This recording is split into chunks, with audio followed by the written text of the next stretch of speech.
মানে এছাৰ সম্পৰ্কত আমাৰ ক'বলগীয়া কথাটো হৈছে বিজেপি চৰকাৰ আৰু নিৰ্বাচনী আয়োগে অসম ধ্বংসৰ অভিযানত নামিছে। মানে অসমখন শেষ কৰিব লাগে। এতিয়া বিহাৰ উত্তৰ প্ৰদেশৰ পৰা মানুহ আনি দুদিন আগত আহি আচলতে তেওঁলোকে ভোটাধিকাৰ প্ৰদান কৰাৰ অধিকাৰ লাভ কৰিব। সেইটো কি মানে? এতিয়া মানে অসমৰ ভৱিষ্যত এই উত্তৰ প্ৰদেশ বা বিহাৰৰ মানুহবিলাকে নিৰূপণ কৰিব নেকি?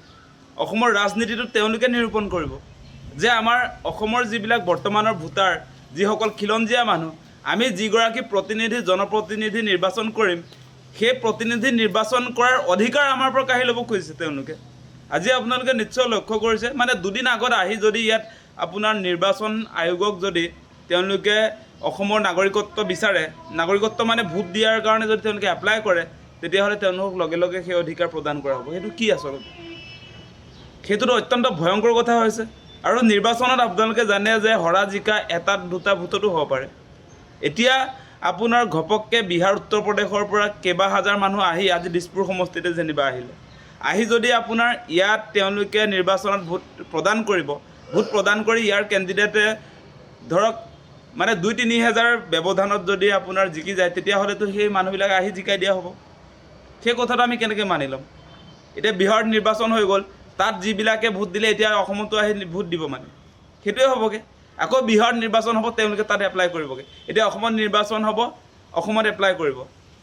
সেই ব্যৱস্থাটোৰ জৰিয়তে আচলতে এইটো ভ্ৰাম্যমান ভোটাৰ সৃষ্টি কৰা হৈছে। ভ্ৰাম্যমান ভোটাৰ মানে একাংশ এই যি উত্তৰ প্ৰদেশ বিহাৰৰ যিবিলাক শ্ৰমিকে অসম বা বিভিন্ন ৰাজ্যত কাম কাজ কৰি থাকে, সেই মানুহবিলাকে ধৰক এতিয়া নিজৰ নিজৰ ৰাজ্যত ভোটদান কৰিলে, তাৰ পাছত এতিয়া অসমত বা বিভিন্ন ৰাজ্যত যেতিয়া নিৰ্বাচন অনুষ্ঠিত হ'ব, তেওঁলোকে তাতো ভোটদান কৰিব আৰু আপোনাৰ বিহাৰতো ভোটদান কৰিব। তাৰপাছত এতিয়া অসমত যেতিয়া নিৰ্বাচনটো অনুষ্ঠিত হ'ব, তেতিয়া তেওঁ ক'ব যে অসমত তেওঁ ভোটদান কৰিব, বিহাৰত নকৰে। বিহাৰ অলৰেডি নিৰ্বাচনটো গুচি গ'ল। মানে দুদিনৰ আগত এপ্লাই কৰিলেই তেওঁলোকে ভোটাধিকাৰ পাব বুলি কোৱা কথাটো আপোনালোকে বুজিবলৈ যত্ন কৰক। সেইটো আচলতে কি ছিষ্টেম আনিছে? সেই ছিষ্টেমটো অসম ধ্বংসৰ অভিযান হয়নে নহয়? আপোনালোকে বিবেচনা কৰি চাওক। নিৰ্বাচন আয়োগ আজি আপোনালোকে দেখিলে যে অনুৰাগ গোৱেল সেই মানুহজন অসমীয়া নহয়, গতিকে অসমৰ চেণ্টিমেণ্ট তেওঁ বুজি নাপাব। গতিকে তেওঁৰ কামটো এতিয়া বিজেপিক কেনেকৈ জিকাব পাৰি সেই স্বপ্নতে তেওঁলোকে থাকিব সদায়। তেওঁলোকৰ সপোনে সেইটো যে বিজেপিক দীৰ্ঘ সময় আচলতে শাসনত ৰাখিব লাগে। সেইকাৰণে সেইটো আচলতে অদ্ভুত এটা কনচেপ্ট লৈ তেওঁলোকে ইতিমধ্যে প্ৰেছ কনফাৰেঞ্চ কৰিছে। আৰু অসমবাসী ৰাইজে এটা কথা স্পষ্ট কৰিছে, অসমৰ দল সংগঠন সকলোৱে কৈছে, বিজেপিক বাদ দি সকলোৱে কৈছে কোনো কাৰণতে অসমৰ ভৱিষ্যত নিয়ন্ত্ৰণ কৰিবৰ কাৰণে, অসমৰ ভৱিষ্যত নিৰূপণ কৰিবৰ কাৰণে এতিয়া বহিৰাগত মানুহে অসমলৈ আহি ভোটাধিকাৰ এপ্লাই কৰিব আৰু তেওঁলোকে নিৰ্বাচনত জনপ্ৰতিনিধি নিৰ্বাচন কৰিব, সেইটো কেতিয়াও মানি নলয়। সেই কথাটো স্পষ্ট নহ'ব সেইবিলাক। আৰু কোনো মানুহে সেই কথা সমৰ্থন কৰিব নোৱাৰে। এই চেলা চামুণ্ডা বিজেপিৰ যিবিলাক সমৰ্থক অন্ধভক্তবিলাকে সমৰ্থন কৰিব পাৰে, কিন্তু প্ৰকৃত অসমপ্ৰেমীয়ে, অসমৰ খিলঞ্জীয়া মানুহে কোনো কাৰণতে আচলতে এনেকুৱা জাতিধ্বংসী সিদ্ধান্ত, অসম বিৰোধী সিদ্ধান্ত আচলতে মানি ল'ব নোৱাৰে, কোনেও ল'ব নোৱাৰে। এতিয়া আপোনালোকে চাওক, কথাটো বুজিবলৈ যত্ন কৰক যে নিৰ্বাচন আয়োগে কি কথা কৈ দিলে আপোনালোকে বুজিবলৈ যত্ন কৰক। যে তেওঁলোকে কৈছে যে অসমত যেতিয়া নিৰ্বাচন অনুষ্ঠিত হ'ব, তাৰ আপোনাৰ নমিনেশ্যন ফাইল কৰাৰ দুদিনৰ আগত যদি তেওঁলোকে অসমত ভোটদান কৰিব খোজে, তেওঁলোকে ভোট দিব পাৰিব। সেই কথাটো কল্পনা কৰি চাওক কেনেকৈ হ'ব পাৰে আচলতে। তেওঁলোকে মুখ্যমন্ত্ৰী পাতিব অসমত আহি। আজি বিহাৰী, বেংগলী, আপোনাৰ মাৰোৱাৰী, পাঞ্জাৱীয়ে আপোনাৰ অসমত আহি তেওঁলোকে ভোট প্ৰদান কৰি মুখ্যমন্ত্ৰী পাতিব। সেইটোৱে নহয় জানো অভিযানটো? গতিকে সেই কথা বতৰা কোনো কাৰণতে আমি মানি ল'ব নোৱাৰোঁ। এতিয়া এনেও আচলতে অসমীয়া মানুহৰ হাতৰ পৰা ৰাজনৈতিক অধিকাৰ নাইকিয়া হৈ গৈছে। এতিয়া আমাৰ খিলঞ্জীয়া মানুহে আজি তিনিচুকীয়া যিটো আপোনাৰ সমষ্টি, বিধানসভা সমষ্টিত, তাততো নিজিকে। আজি বহুত তেনেকুৱা সমষ্টি গুচি গৈছে যে এই সমষ্টিবিলাকত আমাৰ খিলঞ্জীয়া মানুহে ইলেকশ্যন খেলিলেও আচলতে তেওঁলোকে জিকাৰ এটা পৰিৱেশ নাই।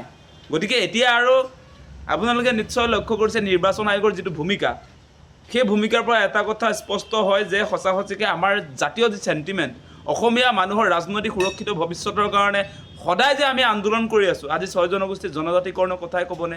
আজি আপোনাৰ এক্সিষ্টিং ট্ৰাইবেলৰ 6 শিডিউলৰ ব্যৱস্থাপনাৰ কথাই ক'বনে? আজি আমাৰ যিবিলাক দাবী, আমি অসমীয়া মানুহৰ সুৰক্ষিত ভৱিষ্যতৰ কাৰণে আমাৰ পলিটিকেল ৰাইটছ, আজি অৰ্থনৈতিক যিবিলাক ক্ষমতা, সেই কথা বতৰাত আমি চিন্তিত হৈ আছোঁ।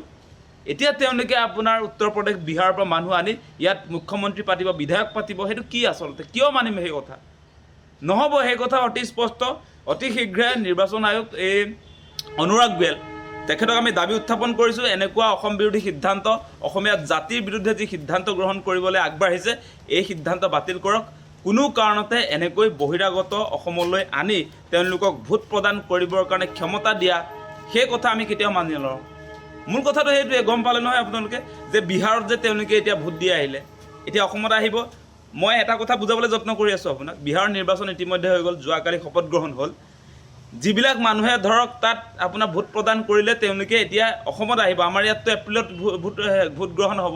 এপ্ৰিলত তেওঁলোকে যে অসমত ভোট প্ৰদান কৰিম বুলি এপ্লাই কৰিব আৰু এই ইলেকশ্যন যেতিয়া গুচি যাব, ইয়াত তেওঁলোকে নিজৰ মানে তেওঁলোকে ভালপোৱা প্ৰতিনিধিক ভোটদান কৰিব, বিজেপিক ভোটদান কৰিব। সেই কথাটো স্পষ্ট হ'লে ভাল যে অসমলৈ বিহাৰৰ পৰা আহি, উত্তৰ প্ৰদেশৰ পৰা আহি একাংশ মানুহে ইয়াত আপোনাৰ অসমত তেওঁলোকে নিজৰ পচন্দৰ বিজেপিৰ প্ৰাৰ্থীবিলাকক ভোট প্ৰদান কৰিব। তাৰ পাছত এই ইলেকশ্যন যে এপ্ৰিল মাহত হ'ব ২৬ চনৰ, তাৰ পাছত তেওঁলোকে ইয়াতে কাম কাজ কৰি থকাবিলাক থাকিলে বা যিবিলাকে কাম কাজ কৰি থকা নাই সেইবিলাক গুচি গ'ল নিজৰ ৰাজ্যলৈ।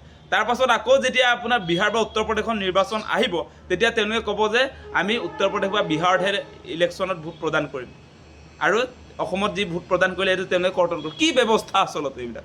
আপোনালোকে এই কথাটো বুজি লওক যে এইটো আচলতে বিজেপিৰ ফালৰ পৰা নিৰ্বাচন আয়োগে কি উপহাৰ দিব খুজিছে নাজানো। এনেকুৱা মোবাইল ভোটাৰ মানে ভ্ৰাম্যমান ভোটাৰ একাংশক লৈ তেওঁলোকে চৰকাৰ গঠন কৰিবৰ কাৰণে এটা পৰিকল্পনা ইতিমধ্যে প্ৰস্তুত কৰি বিহাৰৰ নিৰ্বাচনতো সেই প্ৰেক্টিছ কৰিছে বুলি আমি ইতিমধ্যে খবৰ লাভ কৰিছোঁ। আৰু এতিয়া তেওঁলোকে অসমত কৰিব আৰু বেলেগ বেলেগ ৰাজ্যত বিজেপি দলক মানে শাসনলৈ আনিবৰ কাৰণে তেওঁলোকে এই যিটো এজেণ্ডা হাতত লৈছে সেইটো অসমত কোনো কাৰণতে নহ'ব। ভাৰতত কোনো ৰাজ্যত আচলতে এই প্ৰেক্টিছ হোৱা উচিত নহয় আৰু অসমততো আমি মানি নলওঁ, সেই কথাটো আমি স্পষ্ট কৰি দিছোঁ।